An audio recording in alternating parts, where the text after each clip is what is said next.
Well, hello guys, and welcome to another basic training video for the Tribulation Soldier Series. And for those of you that are maybe just tuning in just now, as it were, guys, we're just working through this series in 2020 just to give a background to the Tribulation Soldier ebook series. And again, it's a big series, guys, 16 ebooks. They all interlink together with the same characters and the same military and so on. So there's a lot to explain. So this basic training series is just to support that. And of course, I always say in these videos, guys, you know, we've got a very large social media platform to surround the series, and 4 YouTube channels, and we've got everything from these type of videos, for example, to motorbike vlogs and Scottish tours and DIY and kids videos and all sorts of stuff, you know. So all this stuff really is sort of built and put in place, you know, for our readers to enjoy. So I hope tonight's video just builds in a little bit more of that picture, guys, of what's sort of going on up here, you know, as I write the Tribulation Soldier series. And I think the subject we'll hit tonight is military operations. Yeah, so military operations, guys. You know, not you know, the last video spoke a little bit about war and the bit before that. But I think in this video, guys, I just really want to pull out the actual operations that take place within these conflicts, you know, these individual military operations, you know.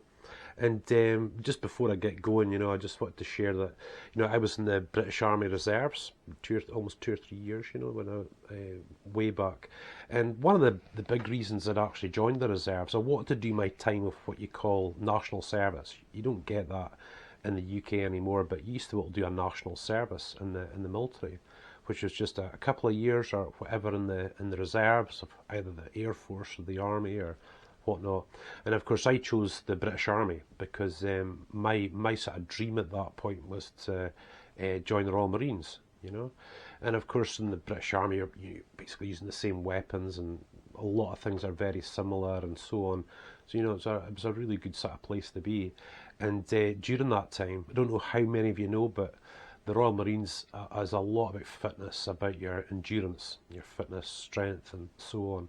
So that 2 years spent a lot of time, you know, building up, not so much muscle-wise as such, you know, although that's part of it, but just that real cardio, you know, just really being able to have that, you know, that real endurance, you know, going out for runs, 8 miles, 10 miles, you know, and doing all that sort of stuff, you know. But as it turned out, guys, you know, before I really got to that place, I'd went down to Limston Commando and did the Potential Royal Marines course. And strangely enough, guys, when I'd done the 3-day course, I could have passed. You know, the guys were quite happy with my fitness levels and so on. But just sort of before that, I'd met Sharon, you know, and my life had really sort of changed quite a lot. And I found that really when I got there, you know, that was it. You know, I just had this sort of thing where I just had this kind of life with Sharon, you know. It was very, very difficult to make that decision. It broke my heart at the time, you know, there's no question about it. It's all I wanted to do. But, you know, it's not a decision I regret, you know, don't regret it, you know, not for the life I've sort of had with Sharon and stuff, you know. But, you know, it was a big disappointment in my life, you know. And I think that's why I spent a lot of time reading books and watching documentaries over the years, you know. Although I wasn't in the military and I was following something else, you know, I just wanted to really grab onto it, you know, as much as I could as we sort of went along, you know. And of course, you know, over the years, you know, there was the Gulf War, you know, there was the Second Iraq War and so on, you know. So there's not so many documentaries to watch and news and articles and various things like that. But back then, way back then, this was ages ago, I was reading 1 or 2 of the books that were coming out of it, you know. And of course, a couple of the big stories for the UK back then was the SAS, you know, the 1 or 2 of the operations the SAS did, especially, you know, 1 or 2 that went wrong. And I remember reading those books way back, and the writer was very detailed, very, very detailed, and what equipment they had, what they were going to do, and the timings and everything, you know. And there seemed to be a lot of that in the chapters, you know. It fully explained everything. I mean, you really got an idea what was happening. But years and years later, now doing these books and doing these military operations, you know, this was the question. It was how detailed do you go? You know, how much do you explain about, you know, the kit or what's happening and stuff like that, you know? Because generally military guys are really good at that. Very methodical, you know, stuff all sorted out, you know, routine, and they know this, they know that, this is what they're trying to do, you know. And then I read other books way back then again that maybe weren't so detailed. And I just kind of found those books, they just had that right amount of detail, you know. It didn't go too far, but it gave you that idea of what was happening, what people were wearing, you know, what the weather was like, and all these sort of things, but just not too much, you know. And throughout the Tribulation Soldier series, of course, guys, you know, we've got, you know, fighter jet pilots, we've got special forces soldiers, we've got covert operatives, you know, all from their own brand of the military sort of circles, guys, you know. So obviously in that, you want to be detailed as well. You know, you want to be just that little bit more detailed. So again, you go back a few videos ago, guys, you'll see about the sort of research that I've sort of put into this, you know. And you do find that there's a lot of similarities between the military, of different military branches. Of course there are, because they've got to work together at times and stuff like that. But they are different, you know. There's lots of different things, different equipment, for crying out loud, you know, just really, really different. So researching into that was really good, you know, and really moving forward. But I think, guys, you know, the decision I think I really took was to be detailed but not too detailed, you know, to really, you know, give you that idea of what's happening, of how things are set up, you know, how the operation actually unfolds, the preparation that goes into it, you know. And of course, one of the bigger ones throughout the series, of course, is those special forces hostage rescues, you know.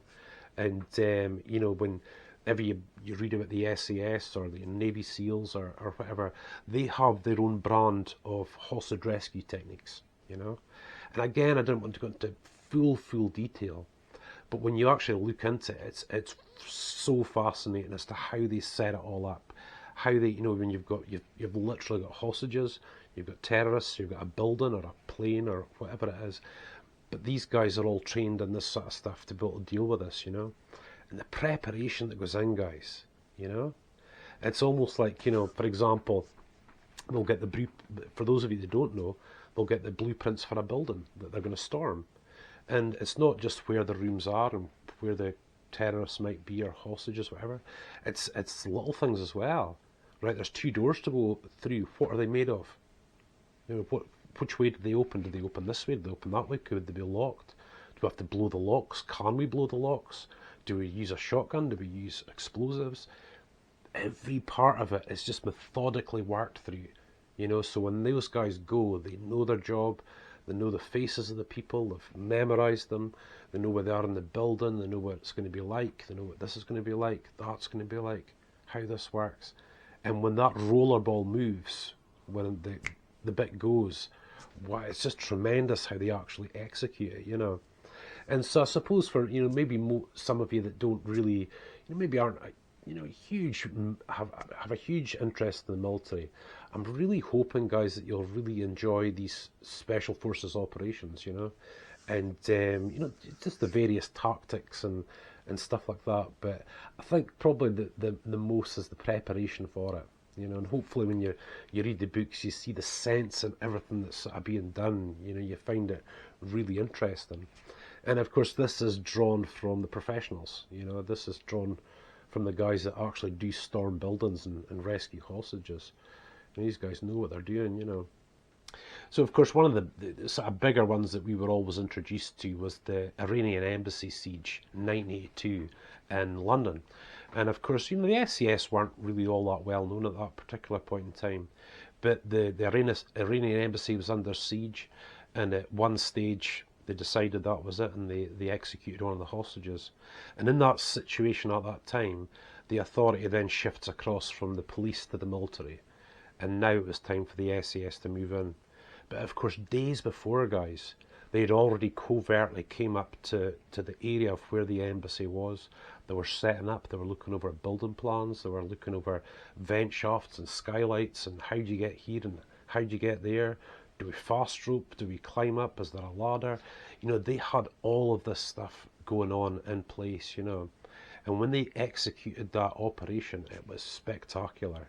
I mean, I think I was 6 at the time, and I remember seeing the guys dressed in black on the, you know, the balconies just outside the Iranian embassy, And I think at first just like, who are these guys? Is that the terrorists? You know? Then all of a sudden, an explosion goes off. The front window comes right out, you know, and a great big plume of smoke. And you think, goodness, have the terrorists set off a bomb? Then all of a sudden, you start seeing more and more black figures entering the building, and here it came. And of course, that particular operation was a huge success. You know, place ended up going up in fire. I think they got the fire out actually, but you know, the guys were in with the gas masks, the CS gas and stun grenades and all that sort of stuff. You know, but you know, an operation like that just doesn't happen overnight. You know, these guys are trained to deal with it, and then really prepare for the specifics and then execute it.